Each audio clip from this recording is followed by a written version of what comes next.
तो अभी हमने डॉक्टर सीतारामन सर को सुना, लेकिन स्टार्ट में अपने टीचर्स का इंट्रोडक्शन रह गया था, तो मैं आप लोगों को हमारे टीचर्स का इंट्रोडक्शन करा। Doctor Khanat sir, principal sir, once again आपके बाजू बैठे डॉक्टर गांधी सर, लीडर है हमारे यहाँ department of anatomy. Doctor Verma sir, HOD department of material medica. Doctor Mahajan sir, professor department of material medica. Doctor Sweety madam, medicine department में reader है और अभी हमारे यहाँ एकेडमिक इंचार्ज है ऐसा। डॉक्टर रोशनी मैडम, रीडर है गायनिक डिपार्टमेंट में। गायनिक डिपार्टमेंट में आपने पूछा था doctor Roshni madam. Doctor Munira madam, forensic department में लेक्चरर है। और doctor Divya madam, gynaec department में लेक्चरर है। डॉक्टर गुप्ता सर है, HOD प्रोफेसर पैथोलॉजी डिपार्टमेंट में। डॉक्टर जयवीर सर है, रीडर है सर्जरी डिपार्टमेंट में। और डॉक्टर मिश्रा सर है, ये सर के लेबोरेटरी डिपार्टमेंट में जो लेक्चरर है। डॉक्टर किंजल मैडम, ये केयू सर के डिपार्टमेंट में जो है ये लेक्चरर है। और डॉक्टर केयू सर को तो आप सबसे ज़्यादा पहचानते हैं, ऐसा हमारे यहाँ भी सर काम वही करते हैं। वो जादूगर है, आपको खबर है? आपको खबर है सर, वो जादूगर भी है। आप अगर पहले से मालूम होता तो कार से आने की जरूरत ही नहीं होती, आपको सिर्फ ऐसे ही लाना चाहिए। डॉक्टर कोमल मैडम, कम्युनिटी मेडिसिन में लेक्चरर है। और जो IT सेल का आपने बताया था ना कंप्यूटर वर्क के लिए, नॉलेज भाई और निशल भाई, नॉलेज सर, निशल सर हमारे यहाँ BBA BCA लग जाएगा। और एक और है, वो अभी नहीं आया, अभी आ जाएंगे वो भी। वो PhD कर रहे हैं इसमें, रिसर्च सर PhD कर रहे हैं कंप्यूटर में। तो ये एकदम शॉर्ट हमारा इंट्रोडक्शन था, ताकि हम फ्यूचर में कभी अपने अपनी कमेटी के जो मेंबर है सब डायरेक्ट ये अपने तीनों मेहमान से आप कांटेक्ट भी कर सकते हैं और कुछ हेल्प भी ले सकते हैं। तो अभी मैं बापना मैडम को इनवाइट करता हूँ कि वो अपना सेमिनार स्टार्ट करें।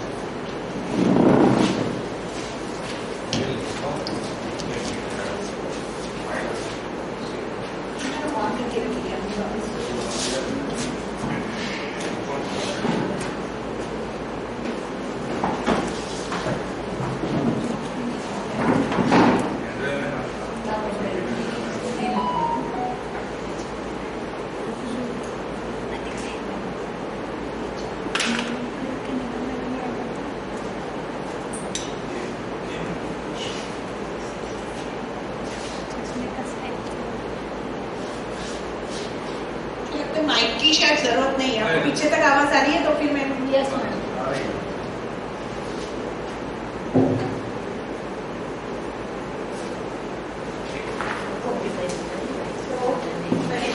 Good afternoon to everyone, respected principal sir and all the respected teachers of this college. I come from Desai Mahavidyalaya and Nadiyal is the birthplace of Sardar Vallabh Patel and we are having Satram Mandir over there. तो सतराम महाराज की कृपा है, इसीलिए हमको जो है B+ grade recently मिला है। हमारी हॉस्पिटल ऑलरेडी NABH एक्रेडिटेड है, हमारी फार्मेसी GMP एक्रेडिटेड है। सो दिस इज अभी मैं जो है यहाँ पे एक चाणक्य के आपके कोटेशन के साथ शुरू करना चाहती हूँ कि चाणक्य कहते थे, शांति में जितना श्वेत बहेगा युद्ध में उतना रक्त बचेगा। इसका मतलब है कि आपका जो प्रिपरेशन टाइम है उसमें जितना पसीना बहाएंगे, आप जितने मेहनत उसमें कर लेंगे, तो आपका जो IIQ से लेके SSR से लेके PR टीम के बीच का जो पीरियड रहेगा वहाँ पे आपको बहुत इजी गोइंग जाएगा। तो अभी जो आपका पीरियड है that is you have to do a lot of hard work and team work. और सभी जैसे बताया टीम वर्क से it is possible. So my presentation will be about abbreviations और सर ने पूरा आगे का प्रोसीजर ले लिया। I will take you through the various criteria कि क्राइटेरिया में क्या क्या आता है और उनके लिए हमें क्या करना चाहिए। So जैसे अभी हम इतनी बार बात करें थे, अभी आप लोग शायद इसके साथ परिचय हो चुका होगा। नेक्स्ट का फुल फॉर्म है national assessment and accreditation council. तो मेरी एक रिक्वेस्ट है आपसे, जब भी आप किसी को बोले नेक कोऑर्डिनेटर, या वो हम नेक कोऑर्डिनेटर नहीं हो सकते क्योंकि नेक कोऑर्डिनेटर तो बैंगलोर में होता है। तो we will be NAAC steering committee या नेक आपका इंस्टीट्यूशनल कोऑर्डिनेटर है, we are not NAAC coordinator, so this is the NAAC. HEI में जब भी आपके मैनुअल में आएगा तो that means you, that is the higher education institute. HE मतलब all India survey of higher education, वो आपको भी हर साल उसमें डाटा भरना ही होता होगा शायद। देन IQAC जब भी बात करेंगे इंटरनल क्वालिटी एश्योरेंस से CRGPA जहाँ लिखा होगा वो criteria wise grade point average, CGPA लिखा है मतलब आपका cumulative grade point average. QLM अगर आप बात करेंगे जहाँ पे भी आप देखिएगा क्वेश्चन आएंगे QL और M लिखा है मतलब वो क्वालिटेटिव, दैट मीन वो आपका क्लियर थिंग देखेगी। और QLM जहाँ पे भी क्वेश्चन के आगे लिखा है दैट इज क्वांटिटेटिव, मतलब वो जो है आपका वो आपका SSR के थ्रू आपका असेसमेंट होने वाला है। तो QIM मतलब क्वालिटी इंडिकेटर फ्रेमवर्क। अभी मैं ये नेक का विजन और मिशन आपको बता रही हूँ। सिमिलरली आपके खुद के इंस्टीट्यूट का भी विजन मिशन होना चाहिए आपका है, मैंने वेबसाइट पे देखा है, but I think that needs to be still you can do some या। सो उनका एक ही मकसद है, ये सब नेक जो जैसे सबने बताया कि ये सब जो एक्रेडिटेशन लेना है वो हमारी खुद की क्वालिटी इनहैंस होती है। और पिछले 3 साल से हम ये प्रोसीजर कर रहे हैं, we know that yes our quality है, हम करते ही है और आप भी करते ही होंगे, क्योंकि ऑलरेडी हम हेल्थ साइंस में है तो हम सेवा का काम बहुत ज्यादा करते हैं और हमारे जो स्टूडेंट है वो समाज में जाके भी सोसाइटी के लिए बहुत यूजफुल होते हैं। लेकिन कभी कभी हम कहाँ चूकते हैं तो डॉक्यूमेंटेशन में, तो जो हम करते हैं लेकिन हम दिखा नहीं पाते हैं। जैसे कि अभी मैं सर से पूछ रही थी कि आपके स्टूडेंट कितने टॉपर्स होते हैं, तो वो बोल रहे हैं कि हमारे हर साल फर्स्ट 5 में हमारे स्टूडेंट होते ही होते हैं 6 कॉलेजेस में यूनिवर्सिटी के। बट आपकी वेबसाइट अगर मैं देखूं तो मुझे दिखाई नहीं दिया कि आपके टॉपर है। अगर हम आपके कॉलेज में एंट्री किया तो कहीं बोर्ड नहीं लगा है कि हमारे इतने बच्चे इतने साल में टॉपर थे। तो जो हमने किया है या जो हमारा है वो हमें दिखाना है, and it should be shown to the society also, तो हमारा वैल्यू और बढ़ेगा। सो दिस इज देयर कि आप जो है पीरियोडिक असेसमेंट कराएंगे। जैसे कि अगर हमारे घर में मेहमान आने वाले होते हैं तो बड़े हम साफ सफाई पुताई सब कराते हैं, तो सिमिलरली जो असेसमेंट का प्रोसेस होता है पीरियोडिक रिव्यू, तो हमारे भी क्वालिटी एनहांसमेंट होता है, हमारा एकेडमिक एनवायरनमेंट ज्यादा अच्छा हो जाता है और हम खुद सेल्फ इवैल्यूएशन करते हैं कि हाँ हम कहाँ हैं, हम अपना खुद का स्वॉट एनालिसिस करते हैं उस दौरान। सर बता चुके हैं कि पार्ट ए और पार्ट बी होगा। पार्ट ए जेनेरिक है जो सारे हेल्थ साइंस के लिए एक जैसा है, उसमें कोई चेंज नहीं है, हमारे लिए भी वही क्वेश्चन है, आपके लिए भी वही क्वेश्चन है, क्वेश्चन में फर्क आएगा नीचे। सर मैं टी ब्रेक ले लूंगी।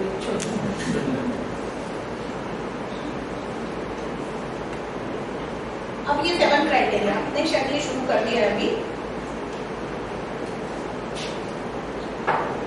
First criteria curricular aspect 80 mark का है, teaching learning 280, research innovation extension 120, criteria 4 जो infrastructure learning resources 100, student support and progression 120 number का है, गवर्नेंस लीडरशिप एंड मैनेजमेंट 100 का है और institutional values and best practices जो है 100 का है।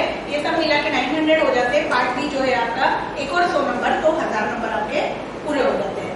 अभी हम यहाँ से क्राइटेरिया वाइज बात करेंगे। आपका पहला क्राइटेरिया जो होता है वो आप करिकुलम प्लानिंग कैसे करते हैं, उसका इम्प्लीमेंटेशन कैसे करते हैं, आपके एकेडमिक फ्लेक्सिबिलिटी कितनी है, आप करिकुलम को इनरीच कैसे करते हैं और आपका फीडबैक सिस्टम कैसा है।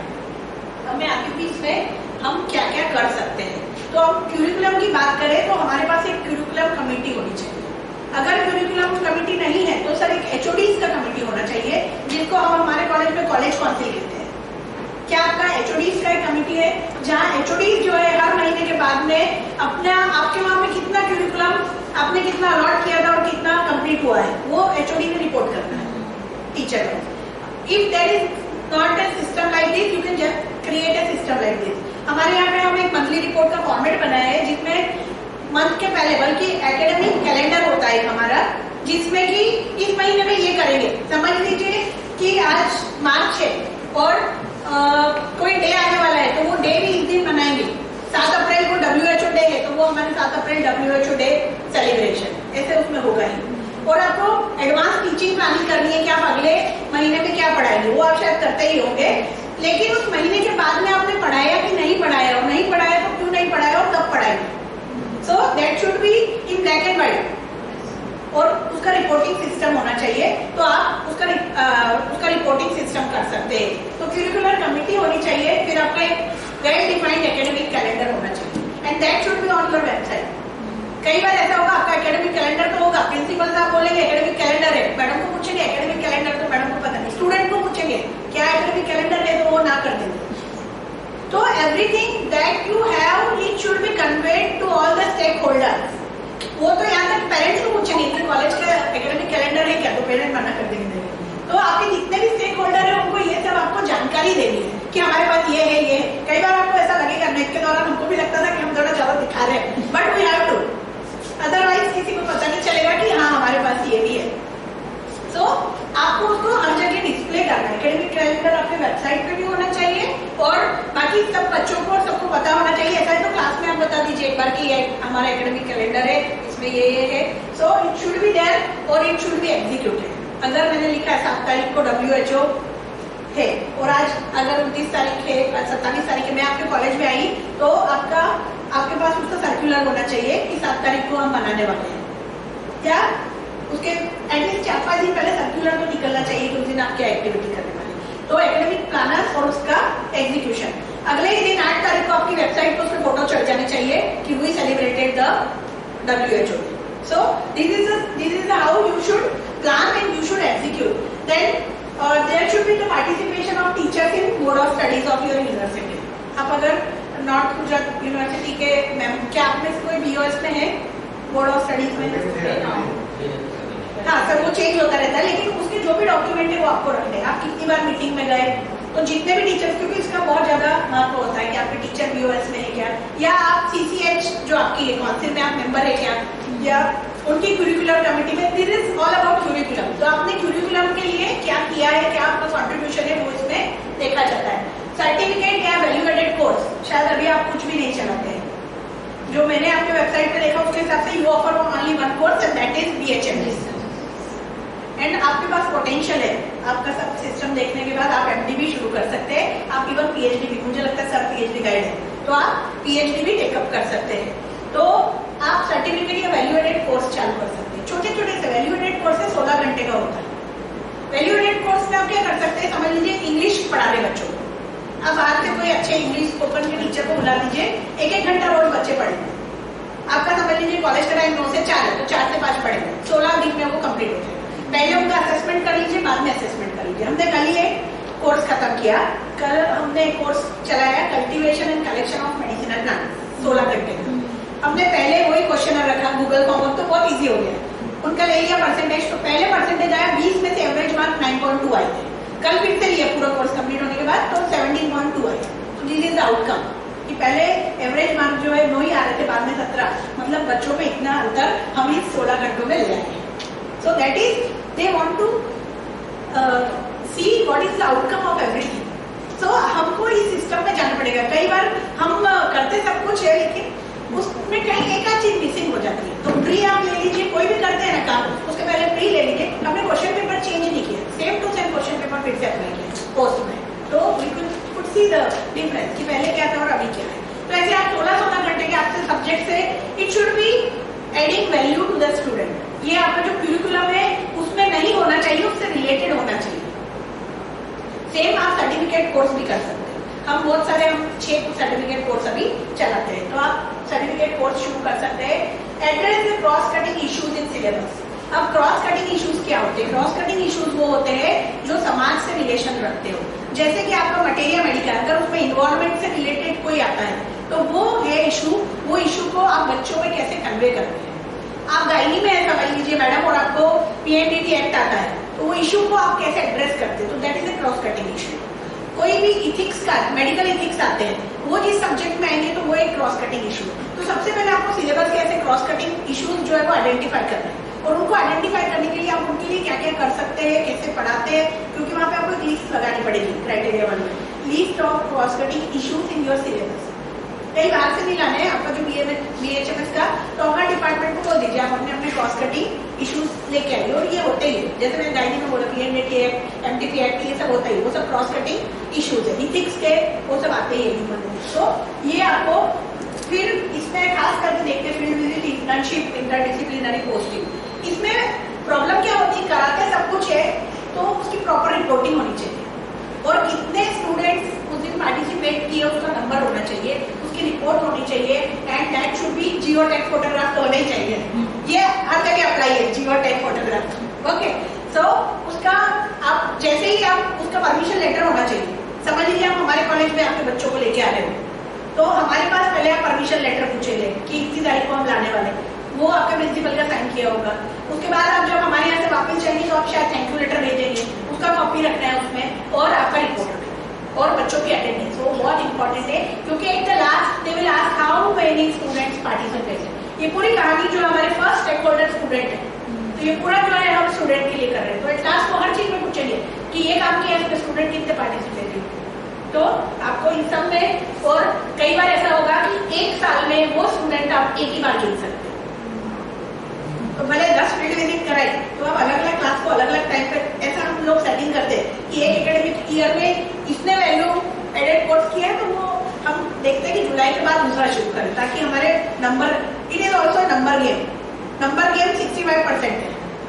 तो कभी भी है, देखिए क्वालिटी कई बार क्वांटिटी से जज की जाती है। आपकी सैलरी कितनी है तो कई बार उससे, कई बार आपने पेपर प्रेजेंट किए कितने किए, अगला क्वेश्चन आ जाता है। So quality is many times judged by आपको कितने साल का एक्सपीरियंस है। So quality is judged by quantity. So number game is also as important in this. So we have to take care of the numbers also. और feedback on curriculum, feedback आप लेते हैं, एक स्पेशल फीडबैक क्यूरिकुलम के लिए लेना है कि वो भी 4-5 स्टेक होल्डर से आप लेंगे, स्टूडेंट से, आप लेंगे उनके एम्प्लॉयर से फीडबैक, और आप लेंगे पेरेंट्स से फीडबैक, आप लेंगे दूसरे जो आपके एल्यूमिनाई हैं उनसे, कि आपको क्या लगता है करिकुलम में कुछ चेंज करना चाहिए, क्योंकि बाहर निकलते हैं ना तब आपको पता चलता है कि अगर ये भी पढ़ा होता तो ज्यादा अच्छा रहता। सो आप एक स्ट्रक्चर्ड फीडबैक बनाइए, आपके बनाए हैं फीडबैक, और उसको आपकी वेबसाइट पे रखिए। हमने वेबसाइट पे किया, सब कुछ ऑनलाइन होता है अभी तो बहुत ईजी। आप गूगल फॉर्म बना दीजिए, आपके पास उसका रिस्पॉन्स तो आपके पास ही आने वाला है। तो और फिर उसका ATR होना चाहिए। फीडबैक सिर्फ लेने से काम नहीं चलेगा। समझ लीजिए कि स्टूडेंट बोलते हैं कि फील्ड विजिट ज्यादा होती तो अच्छा होता, तो हम लिखेंगे कि अगली बार we propose more field visit, या व्हाटएवर। जैसे पेरेंट्स की PTM जब हम करते हैं तो वो बोलते हैं ऑनलाइन फीस होती तो अच्छा होता, तो हम बाद में लिखते हैं कि उनके फीडबैक के हिसाब से हमने ऑनलाइन फीस का ये सब किया। तो फीडबैक के सामने ATR होना है हर चीज की, action taken report. Okay, so this is about, these are the main points of criteria 1 chart curriculum का आपको ध्यान देना है।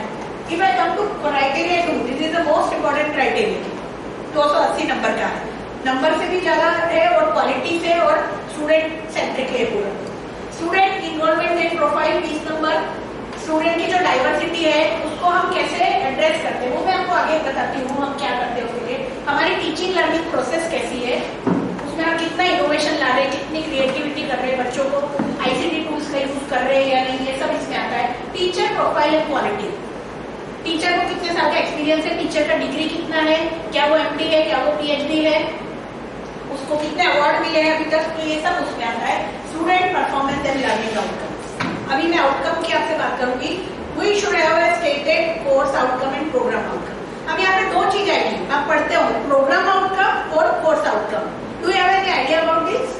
What is the programme outcome and what is the course outcome? Course outcome is lesson related outcome. Means shoulder that when you are teaching the shoulder that particular shoulder के पढ़ने के बाद उसका आउटकम क्या है, शोल्डर को क्या समझ में आया या उसका इम्प्लीमेंटेशन क्या है, और जो सिलेबस का आउटकम है दैट इज टोटल प्रोग्राम। ये अब ऐसे ही सर पहले हम भी ऐसे ही समझते थे एक्चुअली, लेकिन नेक क्या समझता है? नेक प्रोग्राम डिग्री को बोलता है। नेक के लिए आपका प्रोग्राम BHS हाँ सर वही डिफरेंस है। हमारी काउंसिल भी ये नहीं समझ पा रही है, नेक और काउंसिल में भी ये प्रॉब्लम है।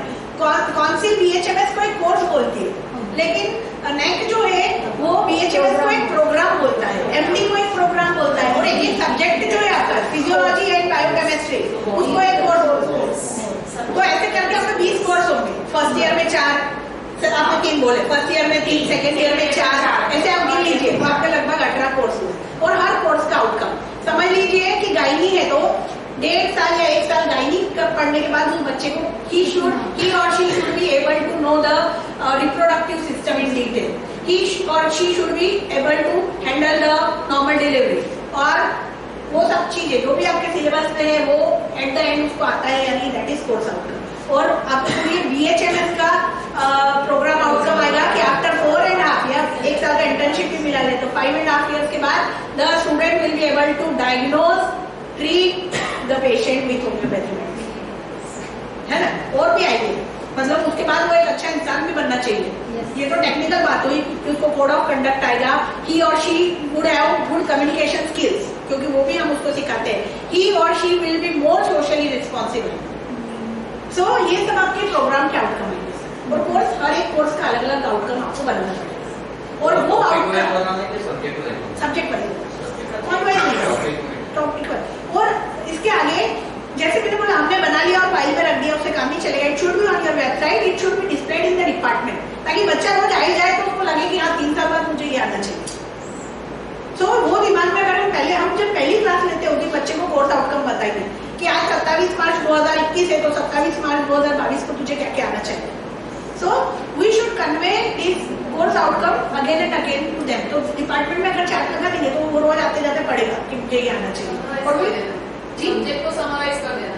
हाँ मैडम, 4-5 आउटकम लिखिए मेजर, जैसे आपको लगता है गाइनिक में ये तो उसको आना ही चाहिए, मस्ट टू नो। तो वो सब आप कर लीजिए। आप आपके दूसरे होम्योपैथी कॉलेज को देखेंगे ना, उनका आउटकम आप देखेंगे तो भी आपको पता चलेगा। और आप हमारा वेबसाइट, आप सब लोग JS आयुर्वेद का कर सकते हैं। हमने, आपकी भी काउंसिल ने नहीं बनाया होगा, हमारी काउंसिल ने बनाया ही नहीं। हमारी काउंसिल ने नहीं बनाया प्रोग्राम आउटकम और कोर्स, हमने खुद बनाया। मैंने और सीताराम सर ने, it took 2 months, almost 2 months, जिसमें आप एक बुक लिख सकते हो शायद। उतना टाइम और उतने घंटे उसके लिए आपको लगाने पड़ते हैं। तो और वो उसको पूरा ओवरऑल उनको कंप्लीट कवर करना है, तो इसके बाद ये स्टूडेंट को आना ही चाहिए। तो एक्सपर्ट्स कैन डू इट, और आप अपने सब्जेक्ट के जो दूसरे एक्सपर्ट है उनसे भी उसमें राय ले सकते हैं। पूरा सिलेबस को 5 पॉइंट में रिलीज करते हाँ, तो वो यूनिफॉर्म रहेगा, हमने ऐसा ही किया। सभी कोर्स का 5 पॉइंट है। और ये बात है ना, PhD कोई भी स्टूडेंट कैसे बुला के directly course outcome. So it should be on your website, it should be in the departments also.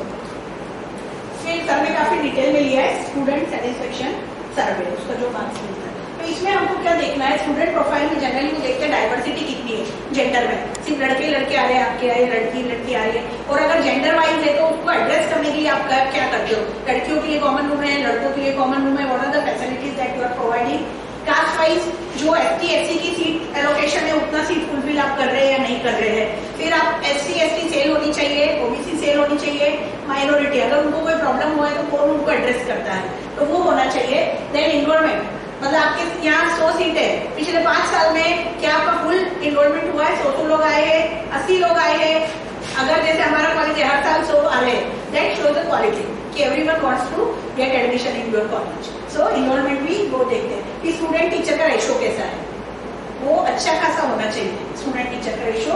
Mentor mentee system is in place और नॉट। हमने हमारे जो मेंटर मेंटी सिस्टम है 1:10, 10 बच्चों को एक मेंटर होता है, और वो उन्हीं के ईयर का होता है। समझ लीजिए 2nd ईयर का बच्चा है तो 2nd ईयर के टीचर को फॉलो अप कर देते हैं और वो उसका पूरा टेक केयर लेते हैं, उसको कोई भी प्रॉब्लम है या कुछ है, और 15 दिन में एक बार हम लोग उनका मीटिंग लेते हैं। सब्जेक्ट वाइज होता है, सब्जेक्ट वाइज नहीं करना है सर, ये तो बहुत लंबा चौड़ा हो जाएगा। समझ लीजिए इररिस्पेक्टिव ऑफ द सब्जेक्ट, आप 10 टीचर्स है समझ लीजिए 2nd ईयर में, तो 100 स्टूडेंट को 10-10 सबको दे दीजिए। आप 5 टीचर है तो 20-20 ले लीजिए, यानी वही ईयर के टीचर होंगे तो उनको सब्जेक्ट रिलेटेड कुछ होगा ना, तो आप अपने कलीग से कुछ सॉल्व करा सकते हैं। आपको उनका टाइम टेबल भी पता होगा। अगर बच्चा 1st ईयर में और आप 2nd ईयर के मेंटर हो तो हमारा उसके साथ अलाइनमेंट नहीं हो पाएगा। जैसे जैसे बच्चे जाते हैं ना अगले क्लास में, हम मेंटर में ट्रांसफर कर देते हैं। मतलब अगर सीताराम सर जिसके मेंटर थे तो हो सकता है अगली बार मैं उस बच्चे के मेंटर हूँ 2nd ईयर में, क्योंकि सर 1st ईयर में पढ़ाते, मैं 2nd ईयर, 3rd ईयर में कोई और होगा, तो ऐसे मेंटर ट्रांसफर करते रहते हैं। तो मेंटर मेंटी सिस्टम होनी चाहिए। फिर टीचर की क्वालिटी में क्वालिफिकेशन एक्सपीरियंस कितना है इज वेरी इंपॉर्टेंट। आपके पास भी काफी वर्मा सर जैसे एक्सपीरियंस टीचर है, गांधी सर है, तो टोटल करते हैं वो, फिर डिवाइड करते हैं टोटल टीचर से, तो जितना ज्यादा हाई स्कोर होगा ना आपको अच्छा स्कोर मिलेगा। टीचर्स को अवार्ड्स कितने मिले हैं, खास करके स्टेट लेवल और नेशनल इंटरनेशनल लेवल के अवार्ड वो लोग ICT टू यूज, ये बहुत इंपॉर्टेंट पॉइंट है। कि ICT टूल्स का वो बच्चों से भी पूछते हैं कि कितने टीचर आपको पावर पॉइंट से पढ़ाते हैं। सो 100% कंप्लायंस हो तो अच्छा है, क्योंकि अब मेरे ख्याल से इसके बाद कोरोना के बाद तो ये बहुत कॉमन हो गया है, इसलिए 100% की आएगा आपका। जो उसका पढ़ाता है तो चलता है इसमें। हाँ हाँ सब बिल्कुल चले, ICT टूल ही है ना। ई कंटेंट डेवलप, आपने कितने कंटेंट, क्या आप में से किसी टीचर का यूट्यूब चैनल है, या आपने कोई ई कंटेंट डेवलप किया, वो LMS में दिया है, PPT डेवलप किया और बच्चों से शेयर किए, तो वो सब इसमें आ जाएगा। कौन कौन सी मेथड्स आप करते हैं? बहुत सारी मेथड होती है, एक्सपीरियंशियल मेथड, जैसे डिपार्टमेंटल सेमिनार करते हैं, पार्टिसिपेटिव होना चाहिए, हम बच्चे से भी करा रहे हैं, ग्रुप डिस्कशन, और ऐसे मैडम आपको मालूम होता है कि बहुत सारे टाइप के टीचिंग मेथडोलॉजी होती है, और आपको टाइम टू टाइम हमको टीचर्स को भी अपडेट होना चाहिए उसके लिए। तो टीचर्स कितना अपडेट होते हैं और आप कितने FDP कराते हैं, आपकी इंस्टीट्यूट कितनों में आपको भेजती है, that is also very important. क्या स्टूडेंट काउंसिल है? स्टूडेंट काउंसिल का मतलब जो टीचर की बनाई हुई काउंसिल वो नहीं, स्टूडेंट यूनियन है क्या आपके पास, वो आगे भी पूछेंगे पॉइंट। स्टूडेंट यूनियन होनी चाहिए, वो एक्टिव होनी चाहिए, उनका कंट्रीब्यूशन क्या है, उन्होंने एनुअल फंक्शन कराया क्या, उन्होंने स्पोर्ट्स कराया क्या, तो दैट इज इम्पोर्टेंट।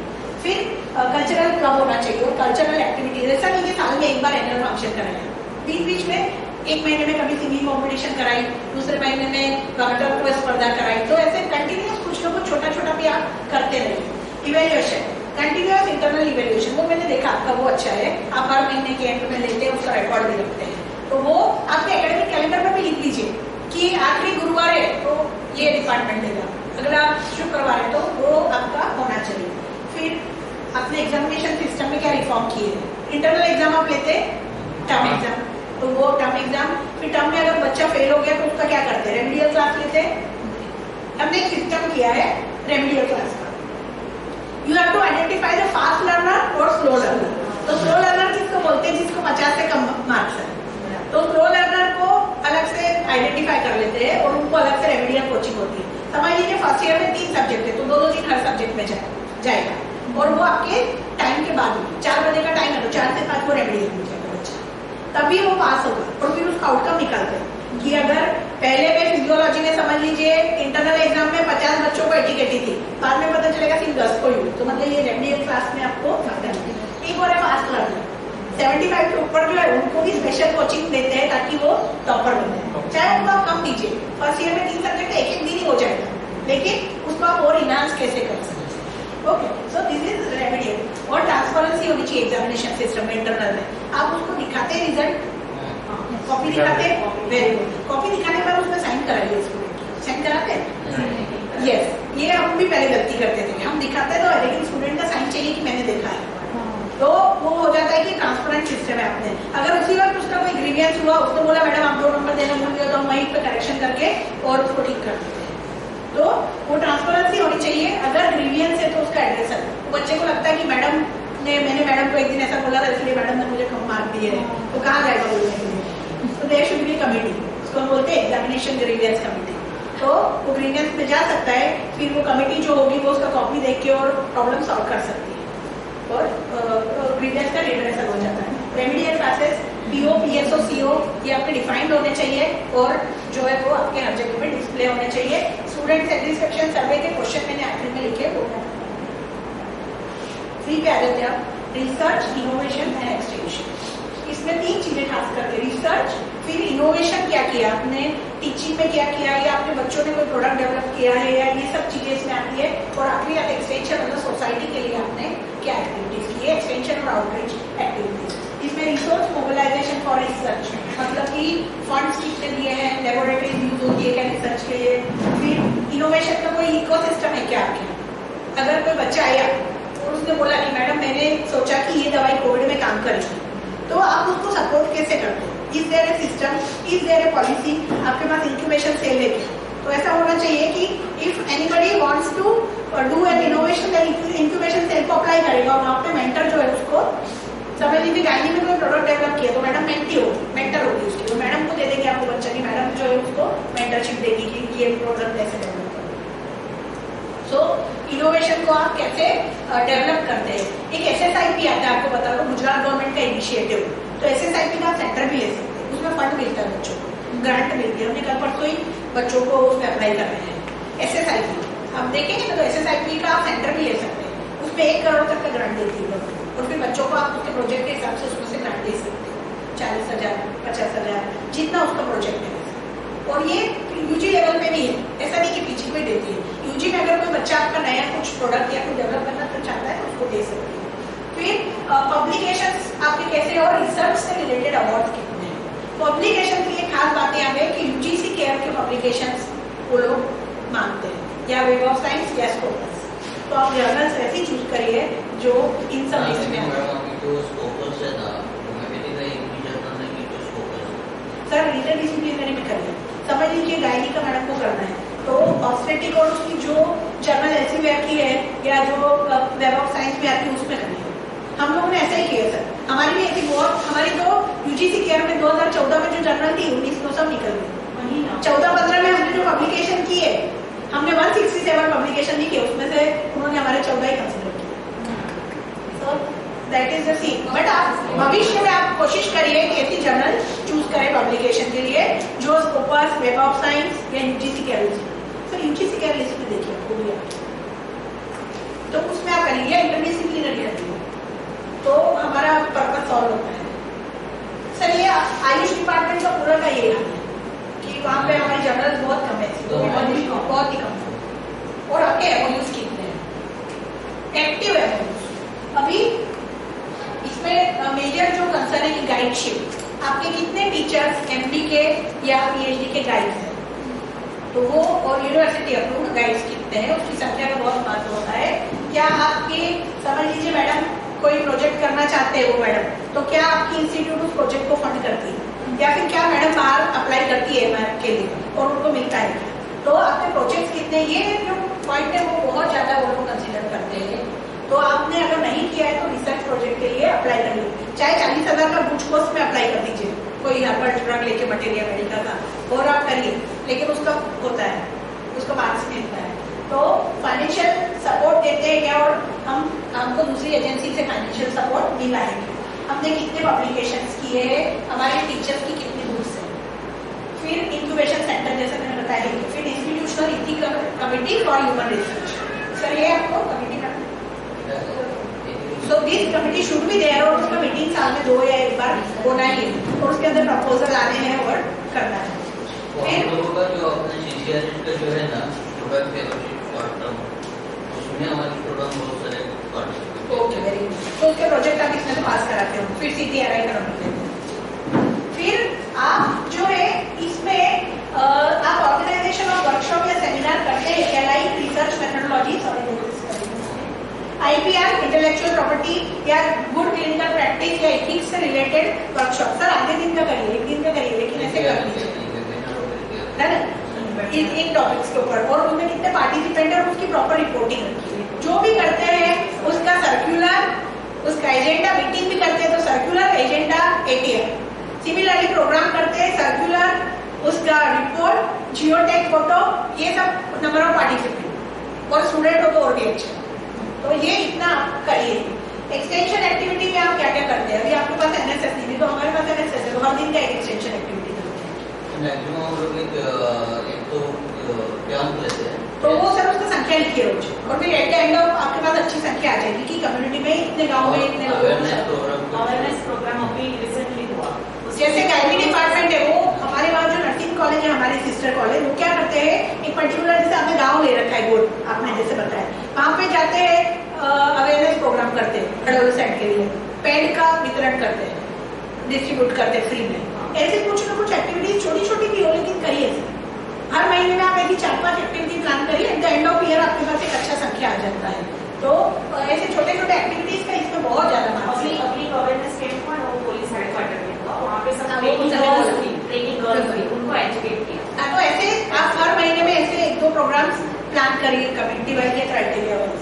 फिर आपको उस एक्सटेंशन एक्टिविटी, जैसे ब्लड डोनेशन है, तो क्या आपको एक ट्रॉफी मिली है, या आपने कोई और समाज में सेवा की और समाज आपको अगर रिकॉग्नाइज करता है, तो वो अवार्ड भी इसमें इम्पोर्टेंट होते हैं। एमओयूज जो है वो एक्टिव होने चाहिए, और एक रिप्यूटेड इंस्टीट्यूट के साथ आपके एमओयू होने चाहिए। और एमओयू के अंदर एक्टिविटी क्या की, समझ लीजिए आपने हमारे कॉलेज के साथ एमओयू किया, सिर्फ एमओयू करके रखते से नहीं होगा।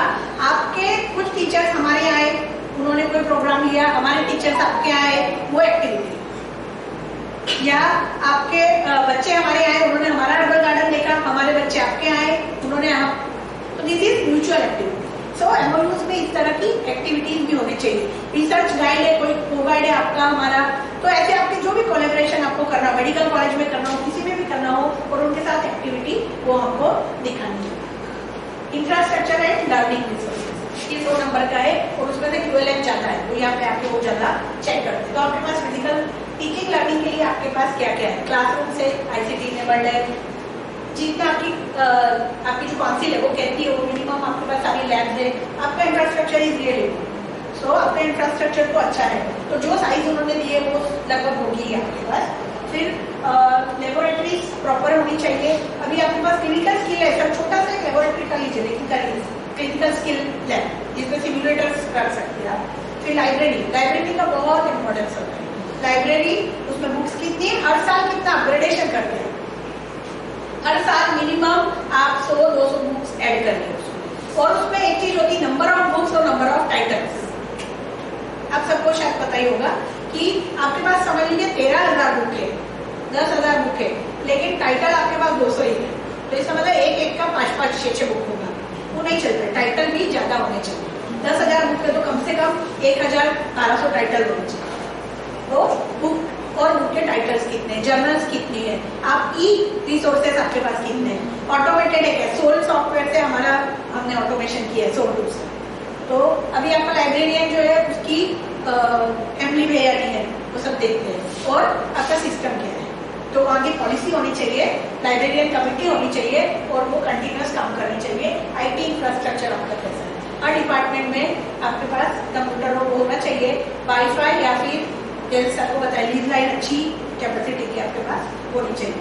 और मेंटेनेंस, एक बार हमने स्ट्रक्चर खड़ा कर दिया, कई बार हम उसको मेंटेन नहीं कर पाते, तो आपकी मेंटेनेंस की पॉलिसी क्या है। समझ लीजिए कि मैडम के डिपार्टमेंट में कोई इंस्ट्रूमेंट खराब हो गया है, तो what is your policy. Maintenance के लिए हम लोग आते हैं, उनको लिख के देते हैं कि ये भाई हमें रिपेयरिंग कराना पड़ेगा, और वो कितने दिन में हो जाता है। वो फिर रिपेयरिंग जैसे कोई वो मॉडल, जैसे ऑक्सकैनिक में बहुत डेमो मॉडल, तो उसको दिखाते दिखाते बच्चों में वो हेड वाला नीचे निकल गया है, वो रिपेयरिंग 2-3 दिन में हो गया। तो दिस इज अ पॉलिसी, पर ये रिटर्न होनी चाहिए। ये डॉक्यूमेंट जो है, और act should be approved by your management, आपके जो सेक्रेटरी है उनका साइन होना है इसमें कि this is our maintenance policy. Then HOD will write to the principal will write to the, अगर आपके लेवल पे हो जाता है तो आप सॉल्व करेंगे, नहीं होता है तो आप मैनेजमेंट से ज्यादा खर्चा है तो आप उनसे अप्रूवल लेंगे।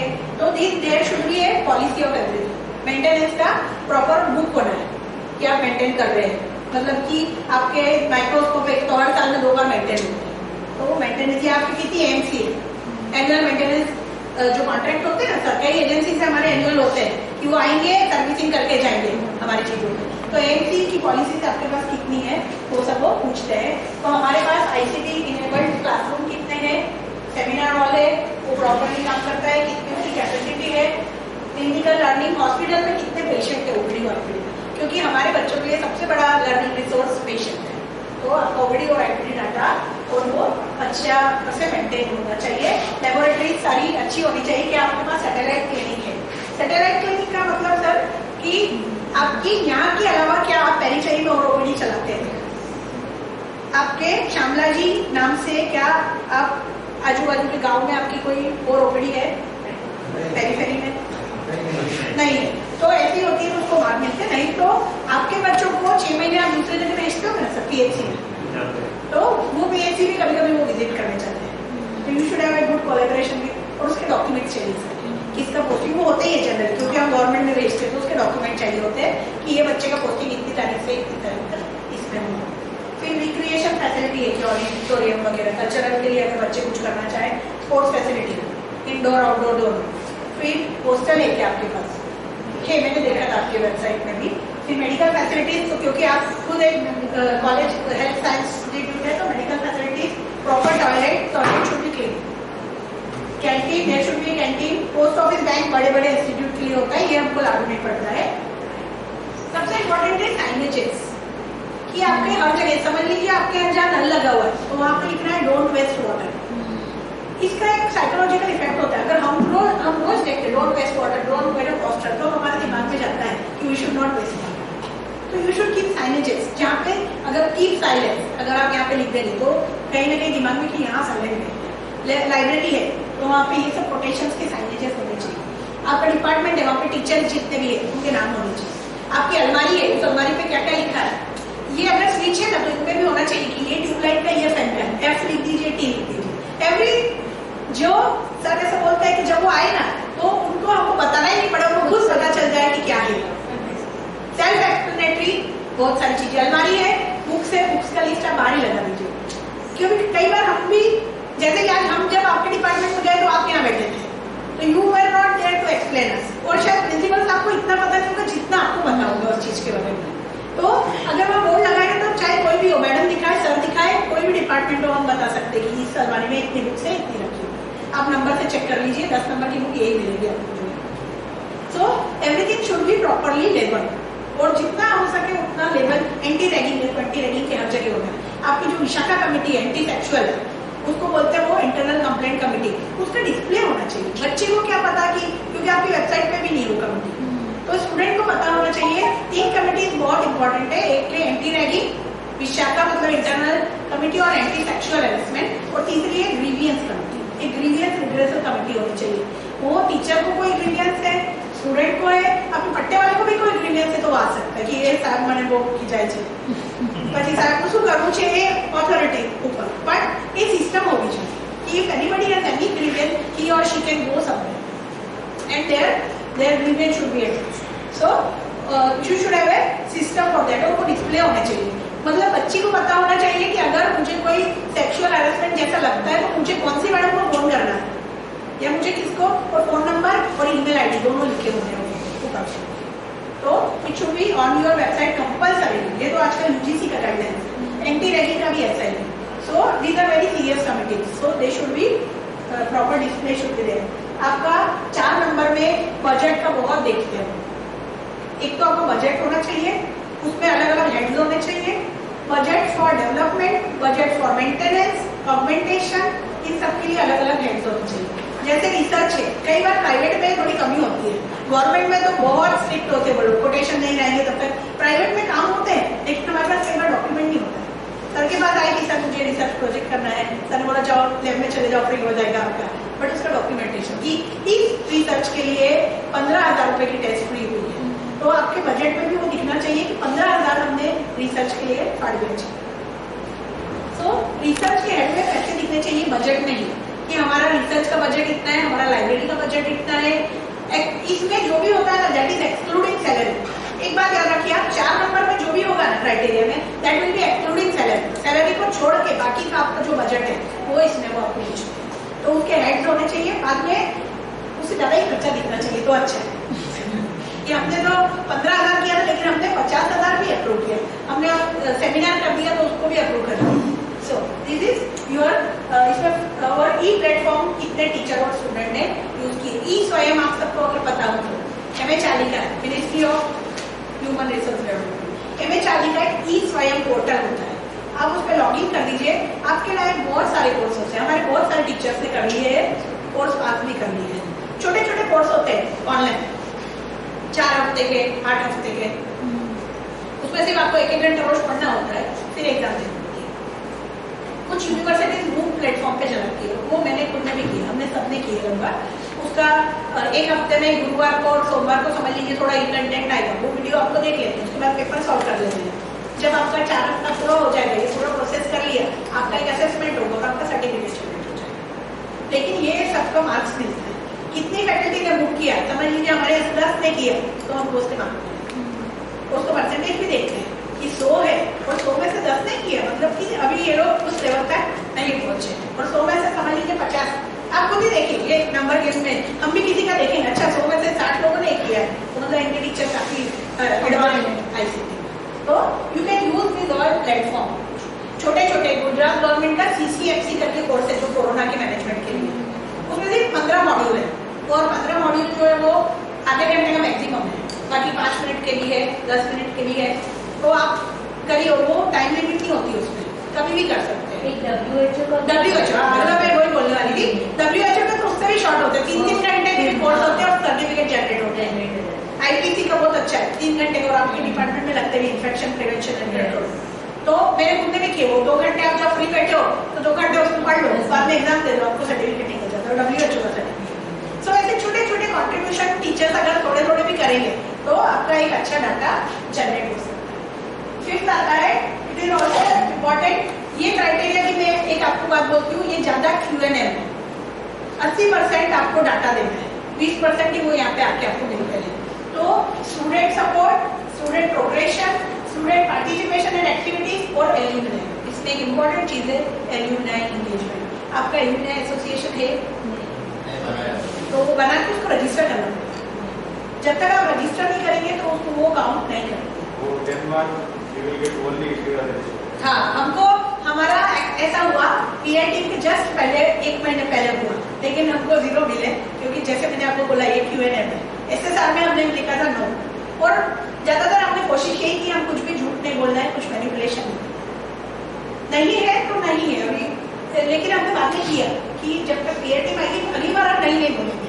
अब जब हम AQR करेंगे तो हम नहीं बोलेंगे, हमारे पास अपने एसोसिएशन होगी। कुछ चीजें ऐसी हाँ जो आपको मालूम नहीं होती